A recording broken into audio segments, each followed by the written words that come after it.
स्त्री पुरुष आपस में सीधी और स्नेह भरी बातें कर रहे थे। वे आपस में कह रहे थे, वे माता पिता धन्य हैं जिन्होंने इन्हें जन्म दिया। वह नगर धन्य है जहां से यह आए हैं। वह देश पर्वत वन और गांव सब धन्य है। वह स्थान धन्य है जहां जहां ये जाते हैं। ब्रह्मा ने उसी को रचकर सुख पाया है जिससे श्री रामचंद्र जी को सब प्रकार से स्नेह है। और इस प्रकार धीरे धीरे श्री रामचंद्र जी, लक्ष्मण जी और सीता जी की सुंदर कथा सारे जंगल में छा गई। रघुकुल रूपी कमल को खिलने वाले श्री राम जी मार्ग के लोगों को सुख देते हुए सीता जी और लक्ष्मण जी सहित वन को देखते हुए चले जा रहे थे। आगे आगे श्री राम जी और पीछे लक्ष्मण जी सुशोभित हैं। तपस्वियों का वेश बनाए दोनों भाई बहुत शोभा पा रहे थे। दोनों के बीच में सीता जी ऐसे सुशोभित हो रही थीं जैसे ब्रह्म और जीव के बीच में माया। प्रभु श्री राम जी के जमीन पर अंकित होने वाले दोनों चरणों के बीच बीच में पैर रखती हुई सीता जी डरती हुई इस प्रकार से चल रही थीं कि कहीं भगवान के चरण चिन्हों पर पैर ना पड़ जाए। और लक्ष्मण जी, सीता जी और राम जी दोनों के चरण चिन्हों को बचाते हुए उन्हें दाहिने रखते हुए रास्ता चल रहे थे। पशु और पक्षी भी इस छवि को देखकर प्रेमानंद में मग्न हो रहे थे। पथिक रूप से श्री राम जी ने उनके भी चित्त चुरा लिए थे। तभी श्री रामचंद्र जी सीता जी को थकी हुई जानकर और समीप में एक बड़का वृक्ष और ठंडा पानी देखकर वहीं ठहर गए। कंदमूल और फल खाकर रात भर वह वहां रहकर श्री रामचंद्र जी ने विश्राम किया और प्रातःकाल स्नान करके फिर आगे चल पड़े। वन, सुंदर वन, तालाब और पर्वत देखते हुए प्रभु श्री राम जी वाल्मीकि जी के आश्रम में आए। श्री राम जी ने देखा कि मुनि के स्थान पर सुंदर पर्वत, वन और पवित्र जल है। वहां सरोवर में कमल और वनों के वृक्ष में फूल लगे हैं और मकरंद रस में मस्त हुए भौरे सुंदर गुंजार कर रहे हैं।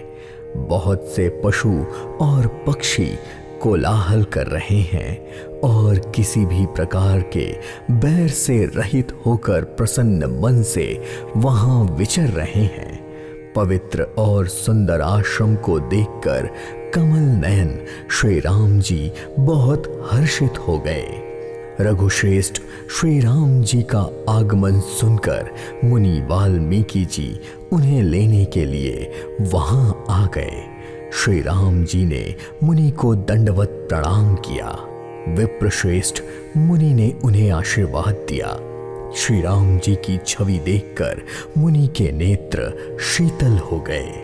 फिर मुनि उन्हें लेकर आश्रम में आए। मुनिश्रेष्ठ वाल्मीकि ने प्राण प्रिय अतिथियों को पाकर उनके लिए कंदमूल और फल मंगवाए। श्री सीता जी, लक्ष्मण जी और श्री राम जी ने फलों को खाया। फिर मुनि ने उन्हें विश्राम के लिए सुंदर स्थान बता दिया और मुनि श्री राम जी के पास बैठ गए और उनकी मंगल मूर्ति को नेत्रों से देखकर वाल्मीकि जी को बहुत आनंद हो रहा था। तब श्री रामचंद्र जी ने अपने कमल सदृश हाथों को जोड़कर कानों को सुख देने वाले मधुर वचन कहे।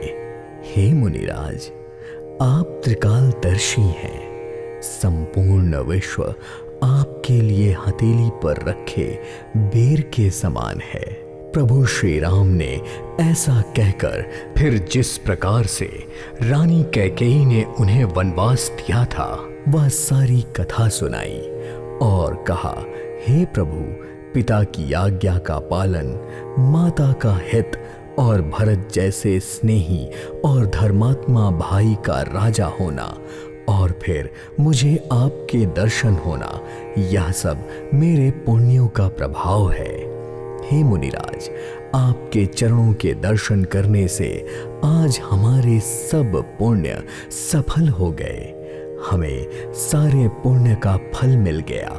अब आपकी जैसी आज्ञा हो हम वही करें, जिससे आपको कोई भी उद्वेग प्राप्त ना हो, क्योंकि जिनसे मुनि और तपस्वी दुख पाते हैं वे राजा बिना अग्नि के ही अपने दुष्ट कर्मों से जलकर भस्म हो जाते हैं। ब्राह्मणों का संतोष ही सब मंगलों की जड़ होता है और ब्राह्मणों का क्रोध करोड़ों कुल को नष्ट करने वाला होता है।